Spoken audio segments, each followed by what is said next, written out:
All right, so this is my first attempt at like legit vlogging. I've decided to do this Keeping Up with Kimber Marie series where I basically recap the end of every month. And so it's a new year. We'll check in, I guess, with myself. I'm talking to myself out in my little workstation. We'll just yap a little about 2024 and 2025. 2024 was a big year for me, and it's actually, I've talked to my friends about this who also went to law school and passed the bar and are now working as attorneys. It is mind-blowing how much happened last year. So it was like back in December of 2023, I graduated and then sat for the February bar exam, then worked like two kind of just odd jobs. One was temporary and one I was interested in and enjoyed. I talked about this, I think, in my internship video where I kind of go over my employment history. During that job, I realized like, no, I actually do want to try out being an attorney, even though the mean little voice in my head tells me I'm going to suck at it. And then a week and a half after stopping that job, I found the position I have now at esca.legal as an IP and brand protection associate. That was like my big goal for 2024, was to get employed in IP, and it happened. So I'm very thankful for that. Going into 2025, the way that I'm structuring my goals is I've found that when I share my goals before I reach them, I'm one of those people where I think it has something to do with the dopamine. Like once you share it, you get that dopamine rush of talking about it, even though you haven't reached it yet. And so it kind of like, what's the word? It mitigates the motivation that you have to keep going after it. So what I'll do is I will vaguely describe the goals I'm working on now and then recap at the end of this vlog how it went and if I reached them. I will say that going into 2025, I think most people can relate. Like there's like a long list of goals that we're constantly working towards, or they're in the back of our mind. And I've found that it definitely helps when you do short sprints of working towards a goal and making that your primary focus, because otherwise it's very easy to spread yourself too thin, focus on too many things at once, and then you end up not getting as much done as you could if you would just prioritize on like 1 to 3. So for January, I have 3 goals written on my big ass calendar in my bedroom, but a lot of it has to do with career development as a new attorney, a new IP attorney especially. And so that is what I'm working on. So January is kind of quiet. Like it's a lot of reading and working and networking to reach those goals. Another goal that I had for 2025 was to really get back into a weightlifting routine and become a morning person again. I was so good at that during law school, and it has been rough since the bar exam. Like it's been rough. While I really want to prioritize health and getting back on my weightlifting routine, trying out Pilates, maybe at a studio, because I've never done that. I usually do it at home, and getting back into running and all these things, I'm trying not to guilt myself for not doing super well with that right off the bat. So I think I'm just going to focus on the 3 goals that I've set for January. Those are my priorities. I will try my best to be active every day. I have a little walking pad set up now, and if I make it to the gym, great. If I do Pilates, great. If I don't, it's not like the end of the world. And then for February, I will make that my like number 1 goal that I focus on in February. With it being a new year and my January vlog, let's talk about my day-to-day as a new IP brand protection associate. So I've been at ESCA since mid-September, going on I think like 5 months. And basically my day-to-day is a lot of Excel sheets. I am in the position where I am reviewing social media posts or websites, e-commerce listings to see if this is infringing on a client's IP, and then recommending steps for if it is infringing, how can we take it down and enforce our client's rights. So that might look like a cease and desist letter. It could look like talking to our litigation partner about including them as a defendant. And it's very much team oriented because we have people who work on litigation and then people who work on the more enforcement side. And so everyone is in constant communication with one another on how do we want to approach this? And at the same time, how can we create a process for this so that going forward, everyone is on the same page? Like, okay, we've been there, done that before. This is what we need to do. A lot of Excel sheet organizing and reviewing every day.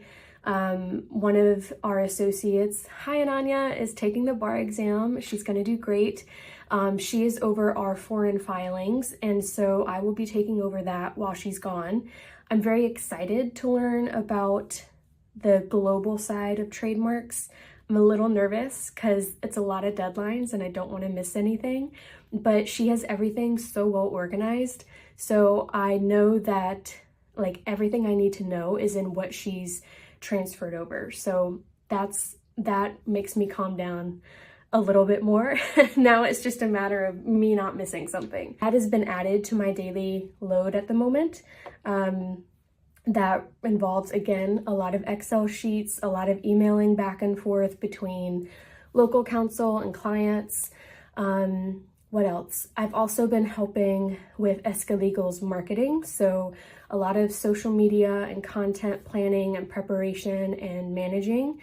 And that also includes our legal lounge, which we do like bi-weekly, and then legal limelight, which again is bi-weekly, where it's essentially an interview session between Francesca and either someone she's brought on who is just really doing some great stuff in the entrepreneurship realm, or maybe IP or in the legal industry, or she may just chat about work that she's doing and trends to watch in the intellectual property world. So if you're interested in that, definitely go check out her YouTube and our social media over at Esca.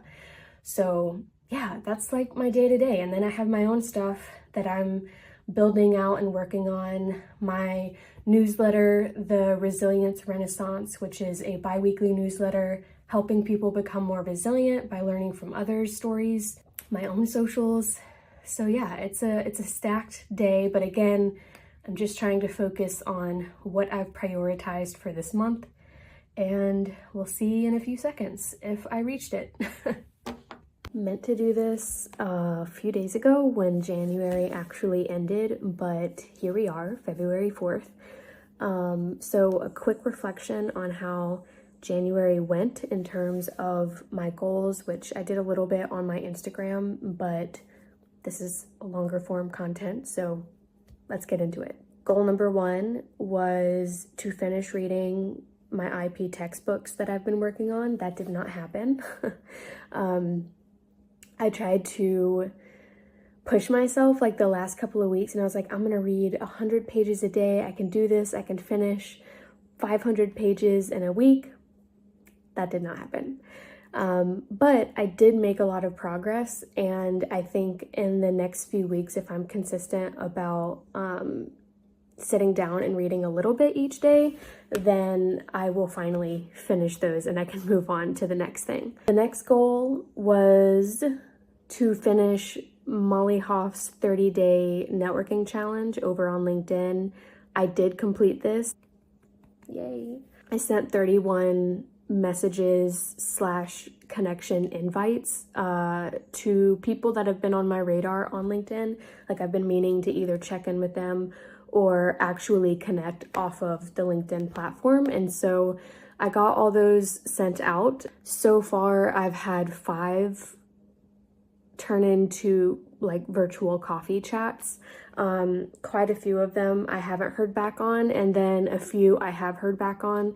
We're just trying to nail down dates. And you have to keep in mind when you're networking on LinkedIn, a lot of people are sleeping on this platform. So they may only check LinkedIn like maybe once a week, a few times a week, or whenever they think about it, which may not be often, especially if they're busy or they're just not like a social media person. So don't get disheartened if you don't get a response or you've been ghosted. It could just be that that person is busy. They don't have the bandwidth to respond or even check social media at the moment. In an ideal world, yes, they would at least respond and acknowledge your message, but it is what it is. Don't take it personally. If you're not getting a response and your invite is respectful and professional. So there's that. That was a really good challenge. Very happy that I was able to hit that goal. The last goal was to, and this is kind of embarrassing, but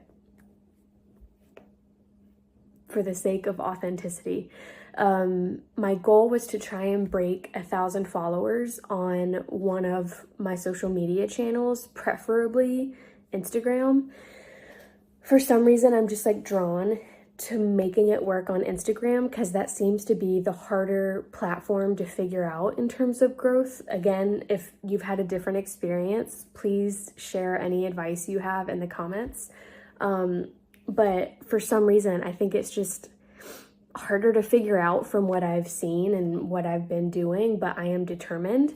And I just kind of had a moment of delusion when I made that goal where I was like, if I tell myself I only have a month to do this, then maybe that will expedite my own efforts. Like I can't control, obviously, if other people follow me, but I can control my actions.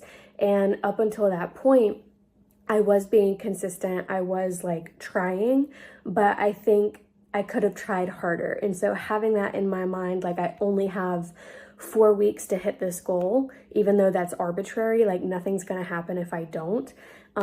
It really helped me to ramp up my production quantity as well as quality, because I don't want to just put out whatever videos to try and get followers. I want it to be attuned to my values, my work, and the audience and community I'm trying to build. And so for the past 3 weeks, I've posted every single day. That's a first. It's been a long time since, I actually think that's the first time I've ever gone that long posting daily, like creating content and posting daily.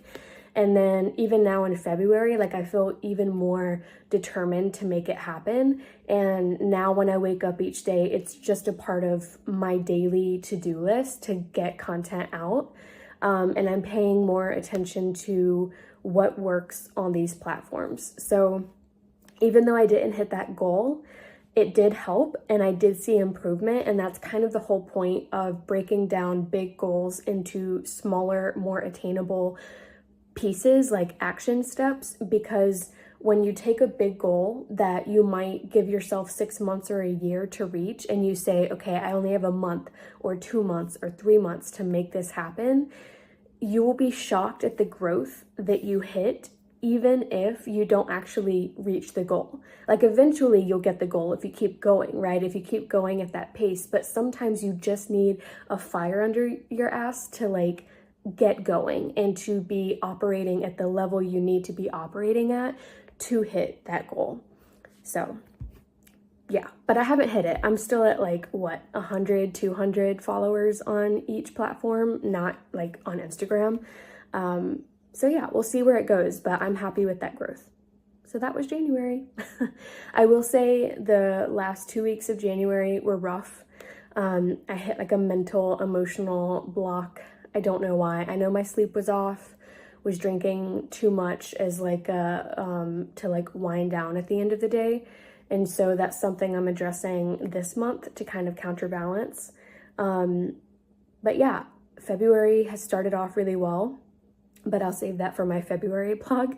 But tell me in the comments how your January was. What goals did you set? Did you reach them? And if you didn't reach them, what growth did you see? If you like this content, subscribe so that way you can see my other vlogs. I also talk a lot about IP and film and personal branding on this platform. Give me a follow on my socials at Kimber Marie James, and be sure to connect with me on LinkedIn because I am always on that platform.